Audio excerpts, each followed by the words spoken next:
From Belgium, nylon helmet covers. From New Zealand, socks. Socks ranging in size 6 over here all the way through 12. Now 6 is small, 12, that's kind of big. Me, I'm a 10 and a half, right in there. Could wear a 10 down here, it wouldn't be prudent. From the Congo, we got Ray-Ban sunglasses, 2 pair. From Yugoslavia, men's swimming trunks. So that's just we don't need to play the whole thing because we're running a little lower on time. But the hands, the sort of breathy voice, Hanukkah, and there's the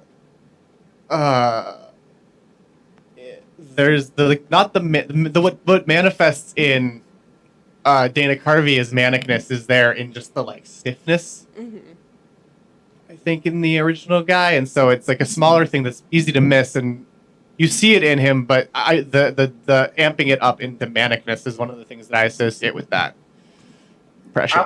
He's hunched forward a little bit. Definitely, like the head is like kind of like low and down compared to like the back.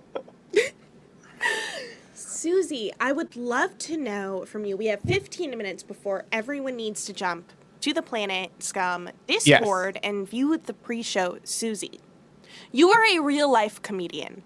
Yes. You do real-life comedy. In addition to Zoom comedy, like, which is real-life comedy, but, like, you are a comedian. Tell me about how you use impressions in your artistic expression as a comedian in your sets, and please, we would love to see any impressions that you would like to share with us. I have been working on impressions all day. Like, I've just been going back through and like trying to find ones to do. Because I don't know. In my sets, I think I tend to just do very aggressive, improvised comedy. I think that's fun. Like, even before it was just on Zoom, like that was just kind of my thing. Like, I just liked going into the audience and harassing people and like doing shit like that. And so impressions never really like became part of my comedy, but I would say just like on an interpersonal level, like joking around, I really like doing impressions. I like doing impressions of like, I don't know. I just like doing impressions of like my friends and like local celebrities, and so that doesn't translate to any kind of broader audience. But like, it's super fun to do for people that get it. I agree. I love sort of your interpersonal. I love interpersonal impressions, not yours, but I love like because I haven't seen yours, so but I love doing them as well. Where's the line for you between like making a fun of someone and doing a funny impression, essentially? I mean, I think this kind of gets into like the question of like intent. I think for me, it's kind of like what are you trying to exaggerate? What are you trying to imitate? And like why? And I think just like remaining conscious of that and kind of thinking through that can sort of like help narrow that down between like just making fun of somebody and like just doing something that's funny. Because I think definitely the line can be crossed like really easily, but I think just like remaining conscious is the easiest way. I agree with that. I think that because I just agree with that. I don't really have another point that I was starting to try to find, but my brain doesn't have one. Do you have any other impressions that you would like to share with us? Yes, I do. I'm going to forget them all now. I guess the first one on my mind is David Lynch.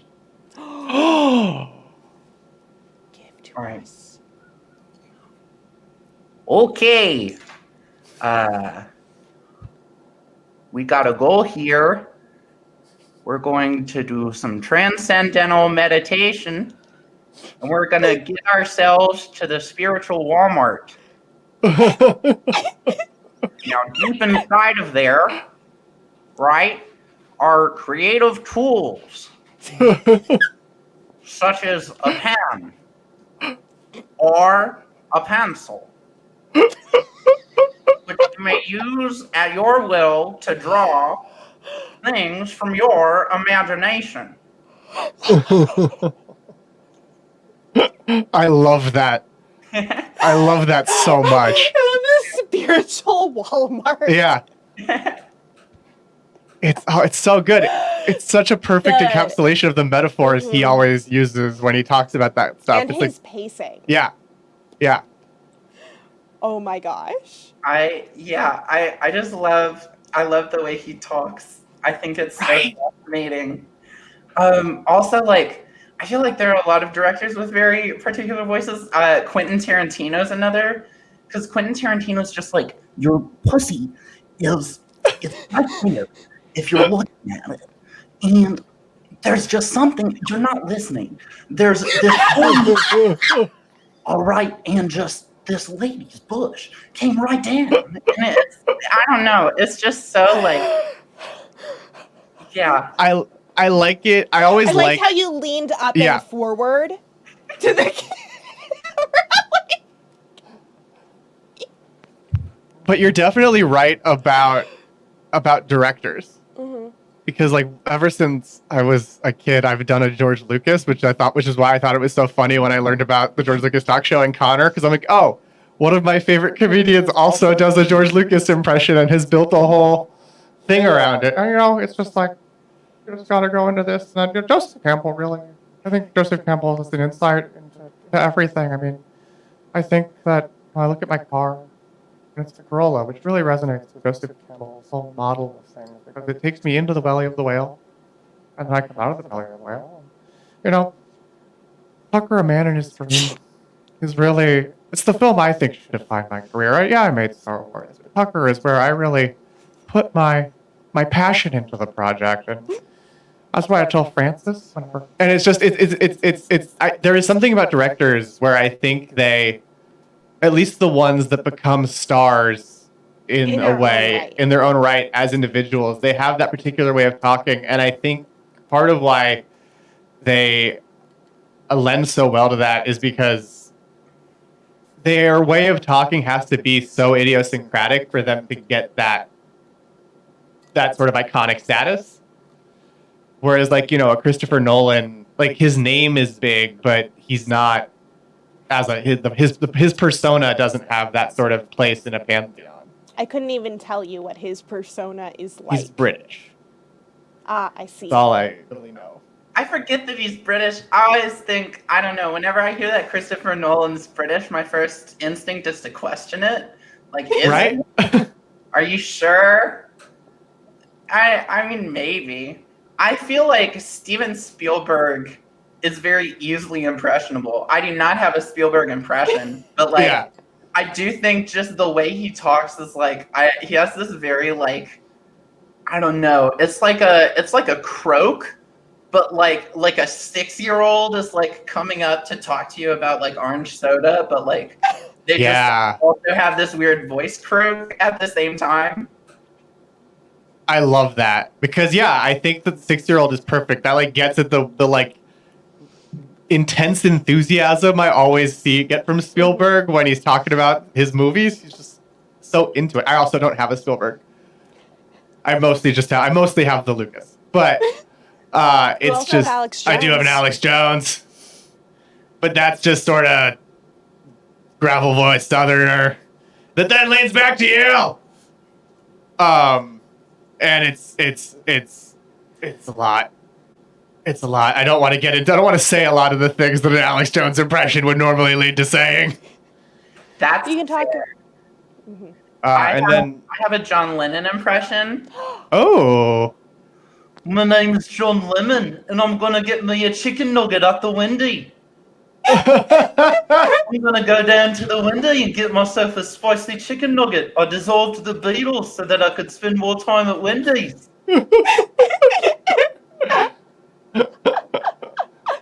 And I love that. Share with us. We have also a 5-minute video from another community member of some of his impressions. But Susie, hit us with your impressions. All right. Here's Daniel Plainview from There Will Be Blood. Mm-hmm. Say you have a milkshake, and I have a straw, and you have a straw, and I have a milkshake, and you have a milkshake, and I have a straw, and I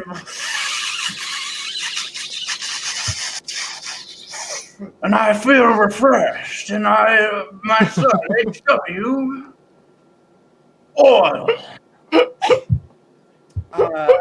Here's my impression of Jimmy Stewart from Rear Window. Now, there's something going on over there, see? You cannot force me to eat this asparagus. There's something going on over there in that rear window. That woman can't use her legs, and now she's coming over here. She's not using her legs. She left out of there in the middle of the night. I hear them boinking every day. But what are they doing now? I like that you went to Rear Window. I appreciate that, because I often think of It's a Wonderful Life with the Jimmy Stewarts, so going to Rear Window, I like it. Here's my impression of Robert Pattinson in The Lighthouse. Oh. Now that ain't right now. I've been shoveling all day. You come over here and you tell me I'm doing wrong. That ain't right now.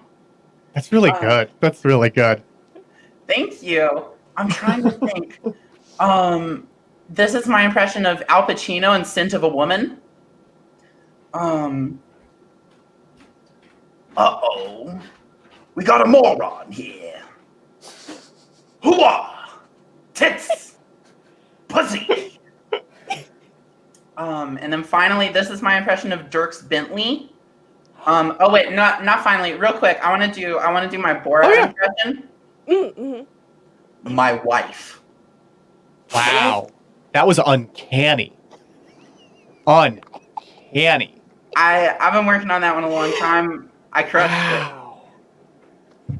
Wow. Here's my Dirks Bentley impression. It was like Sacha Baron Cohen was right here with us. Right here with us. He's in the Zoom call.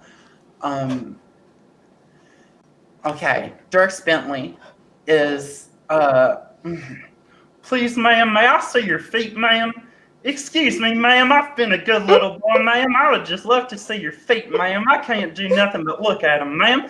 My dirty little boy hands, they never got big enough to touch such beautiful women's feet as yours. I could never dare dirty your little beautiful feet with my terrible boy hands. My name is Dirks Bentley. Please, ma'am, may I see your feet?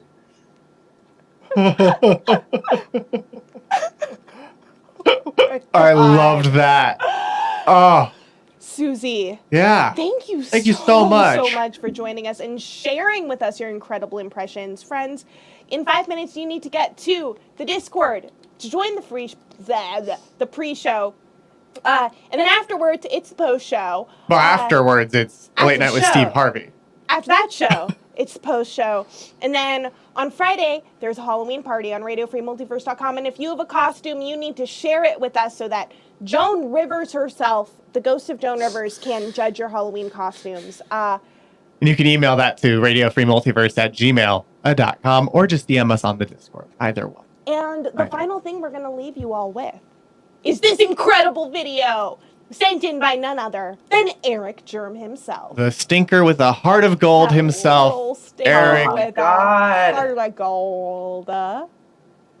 Oh, I'm very, very So, excited. without further ado, here is Liam Neeson reading the lyrics to the One Direction song, Taken. Who do you think you are? Who do you think I am? You only love to see me breaking. You only want me 'cause I'm taken. I do a lot of voices. The problem is that they're voices that not a lot of people would know. Like I do this impression of Alan Alda, who played, of course, Hawkeye Pierce on MASH. I tell them that I'm doing an impression of Bill Hader, doing an impression of Alan Alda, and then I can usually get away with a slight chuckle because everyone knows who Bill is. Or I could just quickly dip into my old reliable Marky Mark Wahlberg impression with a well-timed, "Hey guys, I think I found a transformer." Or I could break out John Mulaney, who used to write for Saturday Night Live. That's right, I wrote for Saturday Night Live, but then I got my own show, and we all know how that went. This is my impression of that time Billy Joel got laryngitis in the middle of the River of Dreams tour at Madison Square Garden in 1993. You're all familiar, of course. And because it was in New York, SNL announcer Don Pardo had to step in for him. Got to picture Don Pardo up on stage, and the music kicks in. Harry Truman, Doris Day, Red China, Johnny Ray. And then the backup band is like, okay, Don, seriously, maybe we... Featuring South Pacific, Walter Winchell, musical guest Joe DiMaggio, and your chorus, we didn't start the fire. And I call this impression Jurassic Park, but all the parts are Gilbert Gottfried. Dotson! Dotson! We've got Dotson here! See? Nobody cares! Nice hat! What are you trying to look like? A secret agent? Dr. Grant! My dear Dr. Sadler! Welcome to Jurassic Park! They're moving in herds! They do move in herds! Hold on to your butts! It's a Unix system! I know this! It's all the files of the whole park!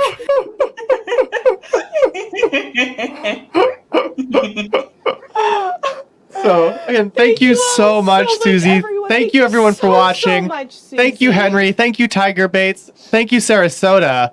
Thank you, Doofus Clon. Yeah. And Redactyl. And Redactyl. And everyone else we didn't thank. This has been We Are Trash People. Get to the Discord. Right now. Thank you, Sarasota.